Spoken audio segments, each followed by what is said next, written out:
Ano po, meron po pala akong ipapakita sa inyo na Mikasa. Dalawa po tong level na maganda.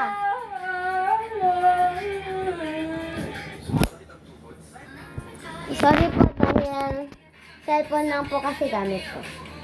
Ito po, Mikasa po to. Mikasa. Ito naman po, Mikasa rin po to. Pero po, meron na pong sira na sa kanya na parte dahil ito yung paborito ng ate ko.